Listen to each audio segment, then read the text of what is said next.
আজি আমাৰ ঘৰত বিশ্বকৰ্মা পূজা আয়োজন কৰিছোঁ। সেইবাবে মানুহজনে ধূপ চাকি সকলোখিনি জ্বলাই লৈছে। আমি পাতো সজাই কৰি দিছে।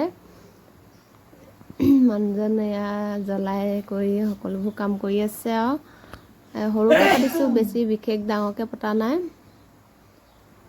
বিশ্বকৰ্মা উপলক্ষে যিহে সৰুকৈ আমাৰ ঘৰত গাড়ী এখনো আছে, মানে বাইক এখনো আছে, সেইকাৰণে আৰু নিয়ম ভাগ কৰিছোঁ। সকলো পূজাখিনি কৰি আছে, এইফালে সজাই দিছে। এইবাৰ সেৱাকৰ পৰ্ব আহি গ'ল আৰু আমি সেৱা কৰি ল'লোঁ। দুইজনে বহি পেলাই সেৱা কৰি ল'লোঁ। মই ভাবিছোঁ আপোনালোককো দেখোঁ আমাৰ ঘৰত কেনেকৈ পূজা পাতিলোঁ।